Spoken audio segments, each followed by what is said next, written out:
తీసుకురావాలనేటువంటి మహత్తర కృషిలో అమరులయ్యారు. దురదృష్టవశాత్తు విప్లవోద్యమంలో ఆయన గడిపిన కాలం కేవలం 18 సంవత్సరాలే. బహుశా అటువంటి నాయకుడు జీవించి ఉంటే ఈనాడు మనం ఎదుర్కొంటున్నటువంటి సమస్యలు, భారత విప్లవోద్యమం ఎదుర్కొంటున్నటువంటి సమస్యలు అనేకం సులభంగా పరిష్కారం అయ్యేయేమో. ఎందుకంటే ఏదైనా సరే ఒక విషయం తీసుకురావాలనుకున్నప్పుడు, ఒక విషయాన్ని మార్పు చేయాలనుకున్నప్పుడు పార్టీ ఉద్యమం మీద, పార్టీ మీద పట్టుండాలి.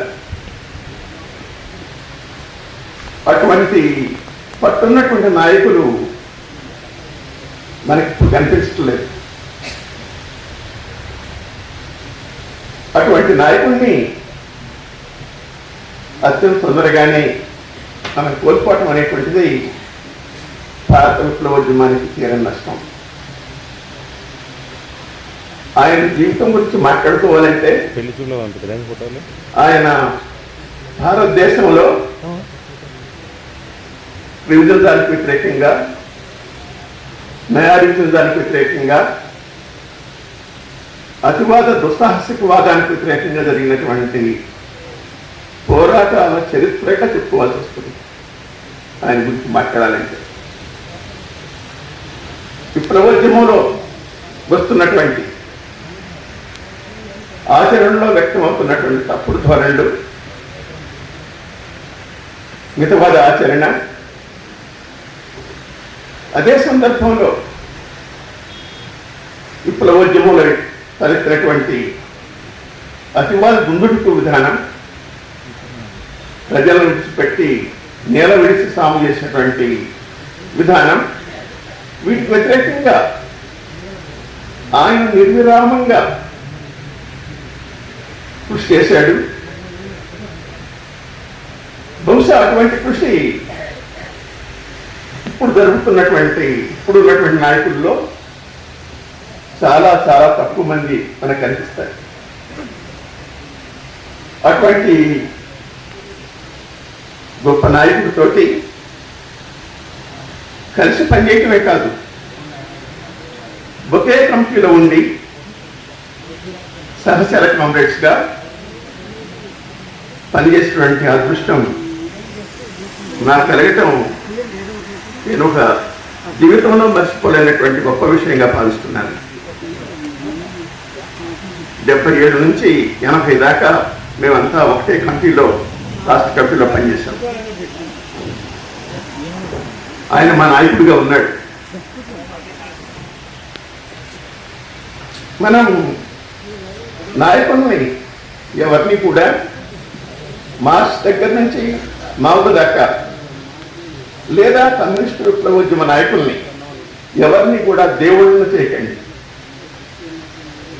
వాడు దేవుడు కాదు, వాళ్ళు కూడా మనుషులే. తప్పులు ఉంటాయి, మంచి చెడ్డలు ఉంటాయి. మన మంచిని స్వీకరిద్దాం, చెడును విడిచిపెట్టేద్దాం. అలాగే ఆయన రచన, ఆయన కానీ వేరొకటి ఎవరు రాసినా ఆ రాసినటువంటి రచనలు ఆనాడున్న పరిస్థితులు ఏమిటి, ఆనాడు పార్టీ ఇంత బయట ఎదుర్కొంటున్నటువంటి సమస్యలు ఏమిటి అనేటువంటి సమయం, సందర్భాన్ని దృష్టిలో ఉంచుకొని అర్థం చేసుకోవడానికి ప్రయత్నం చేయాలి. అలా కాకుండా ప్రతి మాట శాశ్వతంగా అది ఒక బైబిల్ గీతలాగానో, భగవద్గీతలాగానో చూడకూడదు. మార్క్సిజం అనేటువంటిది పిడివాదం కాదు, ఒక సజీవ శాస్త్రం.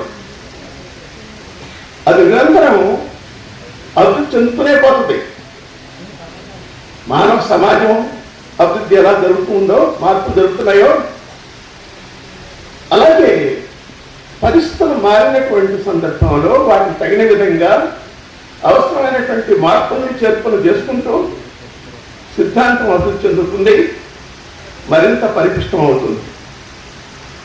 అలా కాకుండా యాంత్రికంగా సమయం సందర్భం లేకుండా పదాలను పట్టుకొని కోట్ చేయటం కానీ పేర్కోవటం కానీ సరైనది కాదు. అది మార్క్సిస్ట్ భావోపాధ్యాయులకే కాదు, విప్లవ నాయకులకు కూడా రచనలకు కూడా వర్తిస్తారు.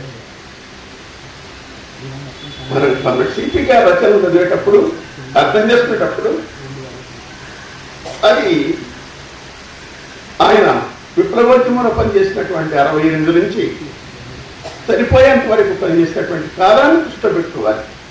ఆనాడున్న పరిస్థితుల్లో ఆనాడు వచ్చినటువంటి సమస్యలు ఏమిటి, ఆనాడు వచ్చినటువంటి చర్చలేమిటి, వాదనలు ఏమిటి అనేటువంటి నేపథ్యంలో చూసి అర్థం చేసుకోవడానికి ప్రయత్నం చేయాలి. అందుట్లో రాజకీయంగాను సిద్ధాంతపరంగాను ఆచరణ రీత్యాను మంచి విషయాలని మనం గుర్తించాలి, అభివృద్ధి చేయాలి. అది అక్కడ ఆగిపోతుంది. అక్కడ ఆగిపోతే అది సజీవంగా ఉండదు. ఎందుకంటే పరిస్థితులు నిరంతరం మారుతుంటాయి. ఆ నిరంతరం మారేటువంటి తగ్గట్టుగా మనం మార్క్స్తో నిర్మితం మావలసిన విధానాన్ని అన్వయింపజేయాలి. ప్రపంచంలో సమానంగా లేదు, భారతదేశం కూడా ఒకే విధంగా లేదు, దేశం అంతా ఒకే రాష్ట్రంలో కూడా పరిస్థితులు ఒకే విధంగా లేవు. కనుక పరిస్థితులకి నిర్దిష్టంగా అన్వయించడం అనేటువంటిది నైపుణ్యంతో చేయాల్సినటువంటి పని. ఆ తేడాలు వ్యత్యాసాలు గుర్తించకుండా అన్నింటికి ఒకటే పాట, ఒకటే మంత్రం, గాయత్రి మంత్రం లాగా జపం చేస్తే తప్పవుతుంది. అది మార్క్సిజం కాదు, అది నాయకుడిని మనం అర్థం చేసుకున్నట్టు కూడా కాదు. కాబట్టి సిపి గారు రాసినటువంటి రచనలన్నింటిలో కూడా మనం చాలా ముఖ్యమైన రచనలు ఉన్నాయి. ఇప్పుడు ప్రధాన వైద్యం గురించి మాట్లాడారు మిత్రులు పటోలే గారు. కానీ ప్రధాన వైద్యాన్ని ఇప్పుడు మనం ఏదైతే అర్థం చేసుకుంటున్నామా, సామ్రాజ్యవాదం, బడాబుద్ధ్య, భూస్వామ్య వర్గాల సంఘటన, అశేష ప్రజానికానికి మధ్య ఉన్న వైరుధ్యం ప్రధాన వైరుధ్యంగా, దీనిని కామ్రేడ్ భాస్కర్ నంది వాడు తీసుకొచ్చినటువంటి అది వాడ కంట్రిబ్యూషన్. దాన్ని మనకు అర్థం కావటం కోసం, మనందరికి అర్థం చేయించడం కోసం చాలా ఘోరంగా అనేక అంశాలను చదువుతూ జోడిస్తూ మనకు అర్థమయ్యే విధంగా రాశారు కామ్రేడ్ సిపి గారు. కనుక మనం తెలుసుకోవాలి ఏ విషయం ఏది అనేటువంటిది, లేకపోతే మనం అందరూ కూడా పడతాం.